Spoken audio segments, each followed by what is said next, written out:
বর্তমানে সোশ্যাল সাইটগুলিতে একটা শব্দ খুব ভাইরাল হচ্ছে, আর সেটা হলো সেভেন সিস্টার্স। তো আজকে আমরা জানব কি এই সেভেন সিস্টার্স এবং এর নামকরণ কিভাবে হলো।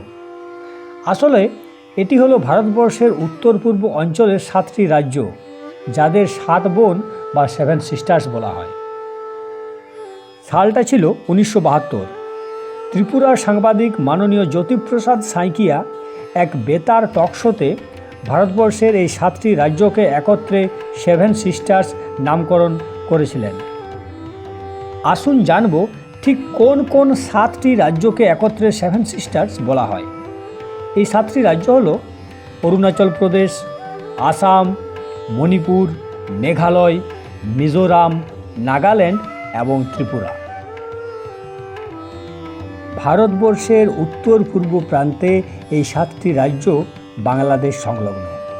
এই 7টি রাজ্যের ভাষা সংস্কৃতি আলাদা হলেও এদের বৈচিত্র্যের মধ্যে ঐক্য দেখা যায়, যা সমস্ত ভারতবর্ষেই এটা দেখা যায়। তাই তো একসময় ঐতিহাসিক ভিনসেন্ট স্মিথ বলেছিলেন যে ভারতবর্ষে বৈচিত্র্যের মধ্যে ঐক্য দেখা যায়। এই 7টি রাজ্য এমনভাবে অবস্থান করে আছে যেন ঠিক 7 বোনের মতো। এই রাজ্যগুলির ভৌগোলিক অবস্থান, সামাজিক মেলবন্ধন, অর্থনৈতিক জীবনযাপন, সামাজিক জীবনযাপন প্রভৃতির মধ্যে যে ঐক্য, এই ঐক্যতা দেখে সাংবাদিক জ্যোতিপ্রসাদ সাঁইকিয়া 1972 সালে এক রেডিও টক শোতে তিনি এই 7টি রাজ্যকে 7 বোনের সঙ্গে তুলনা করেছিলেন।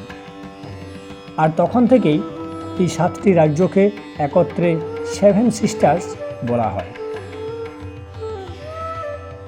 জানেন কি, এই 7 বোনের এক আদরের ভাইও আছে। হ্যাঁ, এই 7 বোনের পরিবারে এক আদরের ভাই আছে। আমরা এই ভিডিওতে সেই আদরের ভাইটার নাম আজ জানব। এই 7 বোনের পরিবারের একমাত্র আদরের ভাইয়ের নাম হলো সিকিম। সিকিম রাজ্যকে এই 7 বোনের ভাই বলা হয়। ভারতবর্ষের উত্তর পূর্ব রাজ্যগুলির মধ্যে এই সুন্দর ভাই বোনের সম্পর্ক খুব মধুর এবং তাৎপর্যপূর্ণ। ভিউয়ার্স, আজকের এই ভিডিওটা খুব একটা ছোট্ট ভিডিও। আজকের এই ভিডিওটা আপনাদের সামনে উপস্থাপন করলাম। যদি আমার ভিডিও আপনাদের ভালো লেগে থাকে তাহলে অবশ্যই চ্যানেলটি সাবস্ক্রাইব করে দেবেন এবং লাইক দিয়ে দেবেন। নমস্কার ভিউয়ার্স, নমস্কার।